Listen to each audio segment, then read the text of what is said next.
If you ask me the question, who is the most disappointing NBA player that you have seen in your time as an NBA fan, the answer would be rather clear: Andrew Wiggins. Wiggins has the frame and athleticism of an NBA superstar. He is a very good defender with an improving jump shot. That's why he's the #1 prospect in the 2014 NBA draft. Andrew Wiggins is the type of prospect who is destined for a great career in the NBA. Ryan Blake, NBA Director of Scouting, in all of Wiggins' athleticism said, "He has huge upside. The sky is the limit." To me, Wiggins is the clear #1 in this draft. Even if we were talking about a healthy Joel Embiid, he is highly skilled on both ends of the floor, has top-level athleticism, and you get the sense watching him that we are only seeing a small portion of what he can do. Ed Isaacs of Hoops Habit. Canadian-born Andrew Wiggins is the best prospect to enter the league since LeBron James was picked first overall 10 years ago. Roy Burton of Bleacher Report. Now, while I understand it might come off this way, everything that I just read was not an attempt at like a gotcha. Everything that those people said was completely valid at the time. Andrew Wiggins had about as much potential as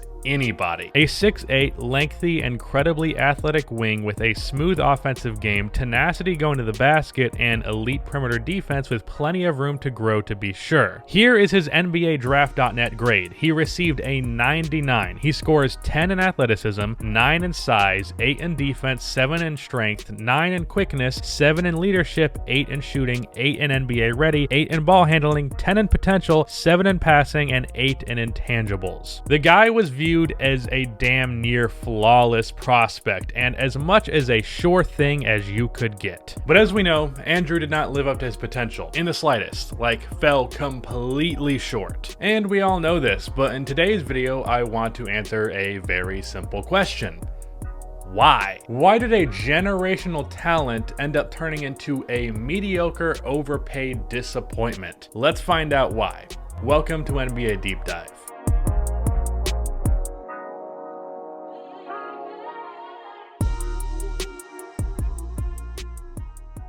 Real quick before we dive into this one, about 50% of the people that watch these videos are not subscribed, so if you aren't subscribed already, then do that. You get to see these videos when they come out, and it helps fuel my ego. Also, the first episode of Deep Dive is one of my 5 most liked videos ever, despite it only having about 75,000 views. It got over 8K, which is absurd, because I have a video with 1 million views that barely cracks that. The support is awesome, but I also want to see if I can do it again. So if you could do me a favor and drop a like on this video, that would be much appreciated. Let's talk about where the hype for Wiggins began. High school. It would be a fair assessment to say that Andrew Wiggins is one of the 10 most hyped high school prospects in the history of basketball. For those of you who might be a little bit younger, Andrew Wiggins was to me what Zion Williamson was to a lot of newer basketball fans from the past 2 or 3 seasons. His hype was genuinely on par with Zion's. Andrew was a man amongst boys in high school. At his size, with his athleticism, he just killed everyone in front of him. Hell, watching his highlights, you would think that he didn't even see his defenders to begin with. The guy was basically just shooting around. Andrew was part of the social media generation of NBA prospects. In fact, he was one of the earliest examples of a social media sensation. With his high school mixes reaching millions of views, him appearing on the front of Slam magazine alongside Jabari Parker, the guy was as popular as it gets on the high school level. And he took that popularity alongside his incredible talent on his way to college, where he would play for the Kansas Jayhawks alongside fellow 5-star prospect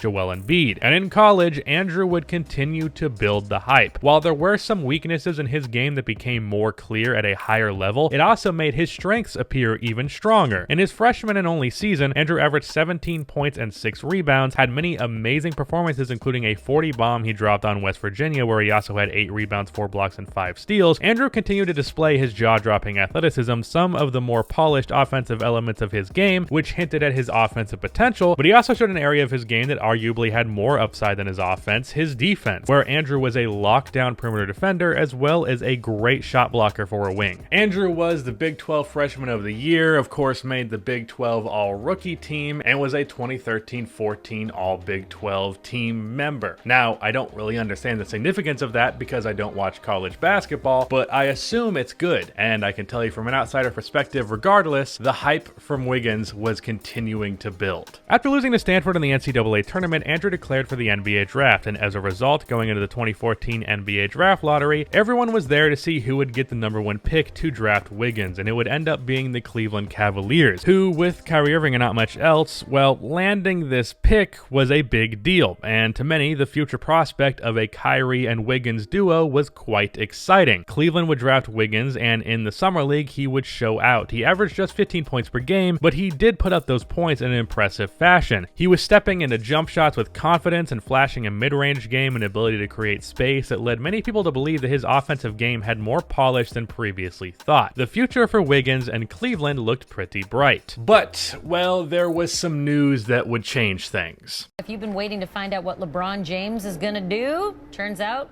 the Ohio guy is going home.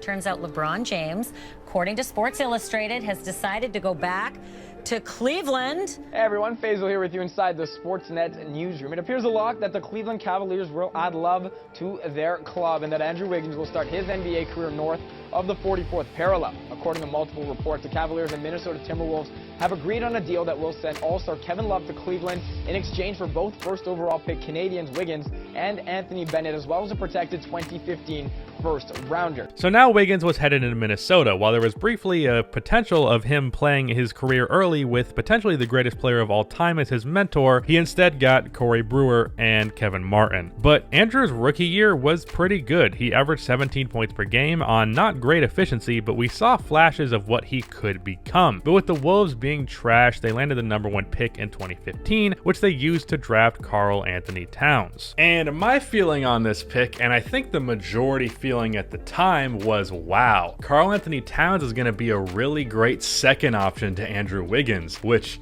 is hilarious in retrospect. With Cat, the Wolves didn't get much better, but Wiggins seemed to, as he averaged 21 points on better efficiency, and he had a few big moments, including hitting a fadeaway over Kobe, where he told Kobe, "I learned that from you." And of course, this sparked all kinds of talks about how Wiggins was going to be the next Kobe. I thought when I saw that play that it was essentially just like when Kobe hit a fadeaway over Jordan when Kobe was young, a passing of the torch, which is also hilarious in retrospect. But in his third year, while Wiggins statistically had taken some leaps, questions and doubts were starting to build up, as there were definitely elements of his game that were disappointing. He wasn't the slasher or defender he was expected to be, but for the most part, Andrew had still been one of the better young players in the league, so he got a pass. With the duo of Cat and Wiggins alongside Zach LaVine, who was breaking out for the Wolves, averaging 19 that season, really were not winning all that much despite the Kobe and Shaq comparisons that Wiggins and Cat got as a duo. So coach and general manager of the Wolves, Tom Thibodeau, decided he would make a win-now move, trading Zach LaVine as well as the #7 pick and Chris Dunn for Jimmy Butler. Which immediately puzzled me because, well, I guess it's time for a brag real quick. I made a video on why Andrew Wiggins would struggle in Minnesota next to Jimmy Butler back in 2017 when the trade went down. This was back when I had basically no subscribers, but I ended up privating the video because I was getting a bunch of hate comments and I was flooded with dislikes. By that I mean I got 23 dislikes to 9 likes, and to me that was like the worst thing ever. I was a bit of a pussy. But here's the thing, even though I ended up privating the video because I felt like I was the idiot, really I was the fucking genius because I was completely right about this. I think Wiggins now becomes the third guy on the Timberwolves with Butler there.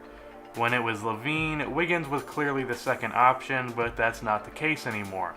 And I think there's a big chance that Wiggins is kind of outcasted and potentially even traded. Now the reason I think this is one, like I already said, Wiggins is going to have a lesser role on the Wolves this season, and his all-around game being terrible isn't helping his case.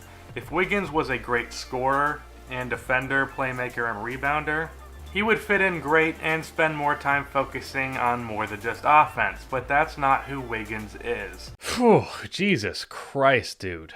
Get a better mic and stop taking so many long pauses in between your sentences. I really had no fucking clue what I was doing. But as much of a bitch as my 17-year-old self was for privating that video, I was right about all but one thing, because I also said in that video that the Timberwolves would not want to give Andrew Wiggins a max extension, and that's why I believe they would end up trading him. I failed to consider, however, that the Minnesota Timberwolves are one of the most incompetent franchises in league history. The fourth year was bad for Wiggins, but good for the Wolves, because with an actually really good NBA player and not Andrew Wiggins as the main guy, the winning became a whole lot easier. That being said, due to an injury Butler had that season, the Wolves fell all the way to the 8th seed, and with the team without him being really bad, Butler started to feel like he was carrying the roster, and that's because, I mean, he was. This resulted in Butler wanting out, ending with a legendary tirade where he beat the Wolves starters with the reserves trash talking all the way through. So Jimmy got traded again, this time to the Sixers, and this would mean that the excuse for Andrew's poor fourth year was gone, and going with him into his 5th season was also a maximum contract. Now you might be thinking, well, Andrew just had a down year, and he has not really improved a whole lot since his rookie year, and thus far he hasn't played at all like a max player. Well, yeah, but that wouldn't stop the Wolves. In fact, the owner of the Wolves, Glenn Taylor, first asked Andrew to commit to improving. So basically, the Timberwolves owner was like, "Pretty please, Wiggins? Can you please put up effort? Okay, here's all of the money. Take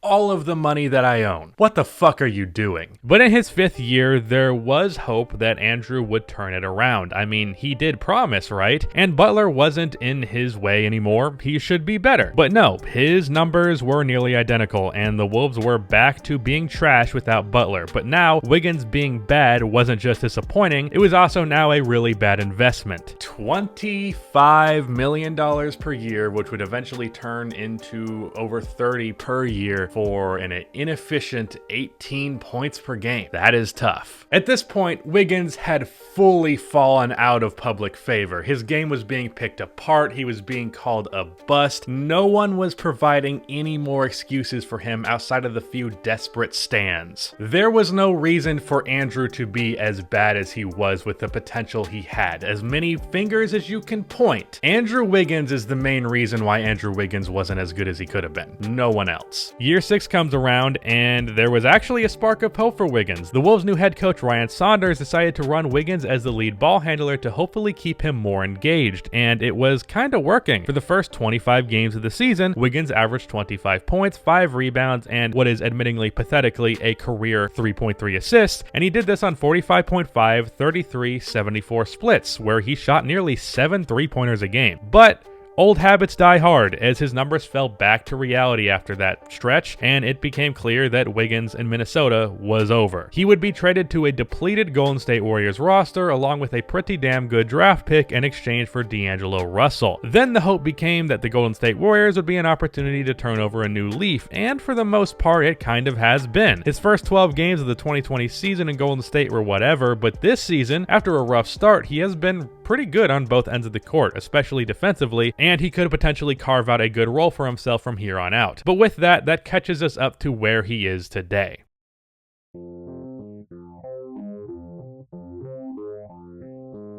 But now let's actually dissect why Andrew did not end up being the player that he could have been. Figure out what went wrong. Real quick though, I have to get something out of the way because believe it or not, there are still people to this day that are making excuses for Andrew Wiggins. Don't get me wrong, people should not be attacking him, but there are legitimately people that don't think Andrew Wiggins has been a disappointment. Like, what the fuck are you talking about? So just to get the biggest excuse from those people out of the way, let's talk about the Minnesota Timberwolves. Now, don't get me wrong, the Minnesota Timberwolves, in my opinion, are the worst franchise in NBA history, which may or not be a video topic down the line. And of course, for a young player, you don't want to land with the worst franchise in the league. But that does not excuse Wiggins. Other than the Butler trade, you really can't point to anything the Wolves did that halted Andrew's potential. And even by that point, the writing was on the wall for Wiggins to fall short anyways. The Butler trade really just brought people to reality, a reality that became even more clear after Jimmy left, and it was more of the same. Andrew walked into a situation where he was told he was a future superstar. He was viewed as a franchise cornerstone. He was given more money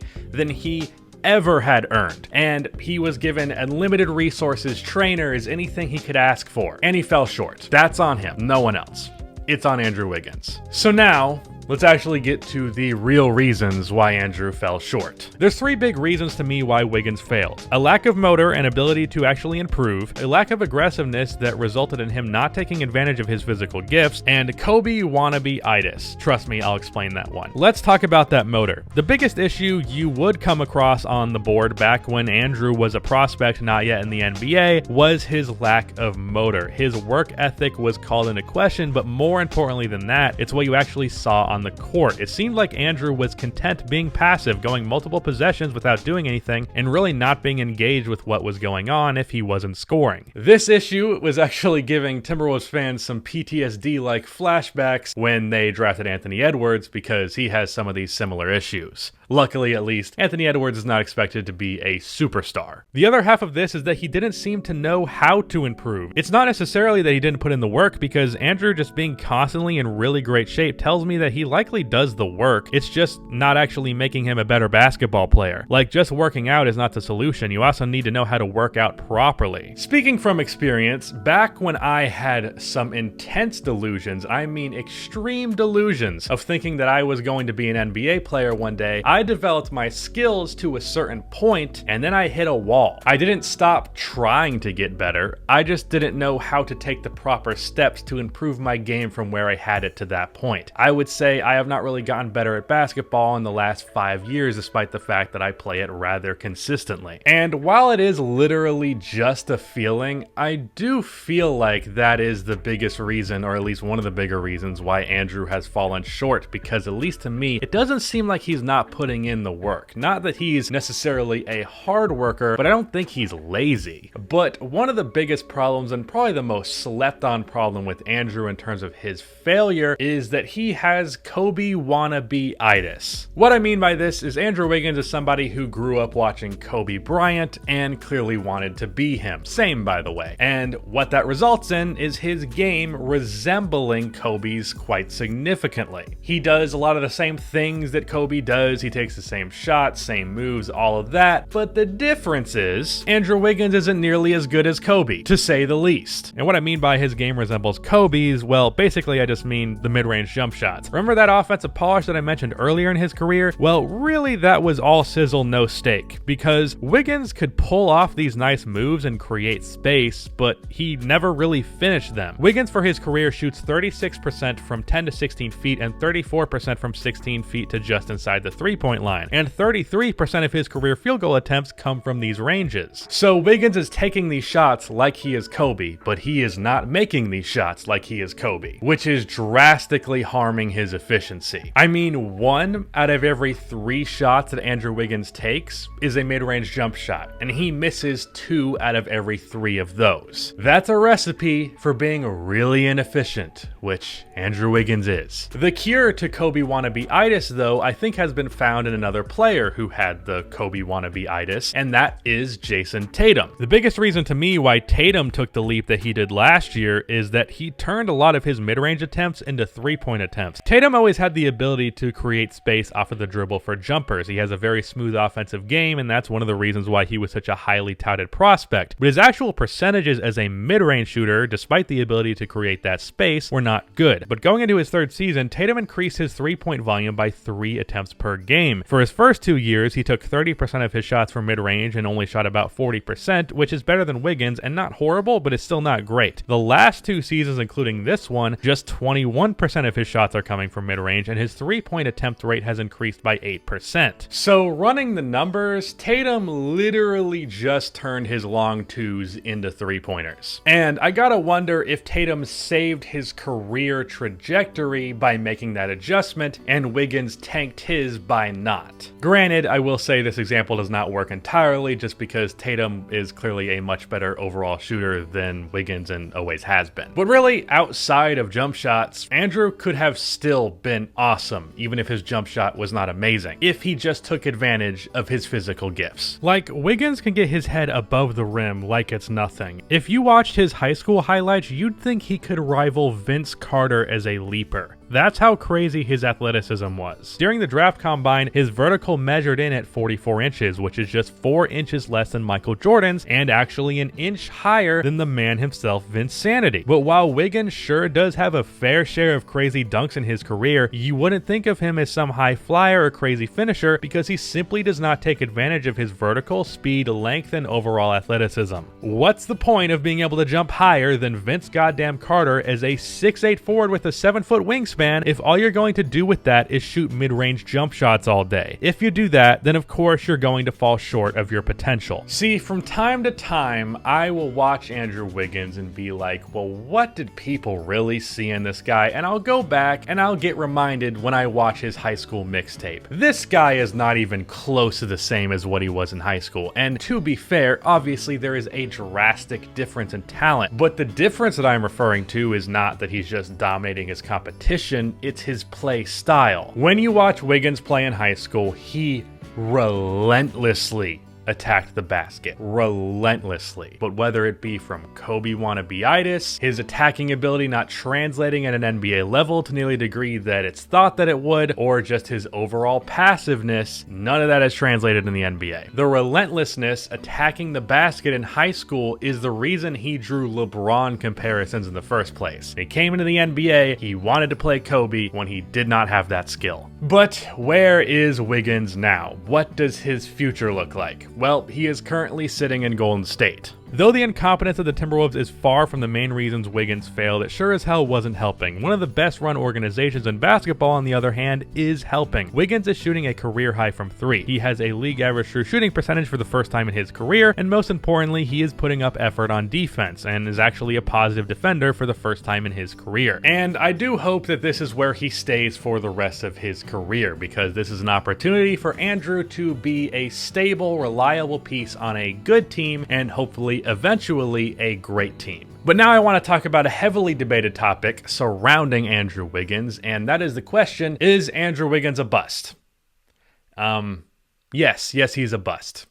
I don't know why it's a debate. When you look at the potential that Andrew had and then look at what he is today, he doesn't even slightly hold up. Andrew was expected to be a superstar. He drew comparisons to LeBron and Kobe, and as crazy as it sounds, those comparisons were valid. Defensively, he was expected to be a lockdown defender, and for most of his career, he has been a bad defender. He was supposed to be one of the best slashers in the NBA, and he sure as hell ain't that. In every possible metric, Andrew Wiggins has fallen short of his expectations, which, with my definition of a bust, and I think what should be the majority definition of a bust, would make him one of the biggest busts in NBA history. Now, there are some people with, I'll be fair enough and say, just a different definition of a bust, who will argue that, well, can you say a guy who is just a good NBA player is really a bust? Well, one, in my opinion, yes, you can, if you were expected to be a great player and you were just a good player. But two, is Andrew Wiggins a good player, or has he been for most of his career? Because I would say no. Sure, maybe earlier it looked that way, and recently he's been good in Golden State, but for most of his career, Andrew has been a very inefficient scorer who doesn't space the floor at more than a passable level, has no off-ball ability whatsoever, and outside of scoring contributes literally nothing. For a starting forward, his rebounding numbers are mediocre, he has tunnel vision and can't pass for shit, and despite all of his defensive potential for most of his career, he has been a bad defender. So offensively, he can't pass, can't score without the ball, and the scoring that he does provide comes in an inefficient fashion that interrupts the flow of the offense and overall contributes to a negative offense. So he's not positive on offense, and he's not a positive defender, and he does all of this making max money. Now, as I said, Wiggins has been much better in Golden State, and maybe this will be the turning point where he is a consistently good NBA player and he carves himself out a consistent role in the league. But for most of his career, Wiggins has been a negative for his team in the NBA.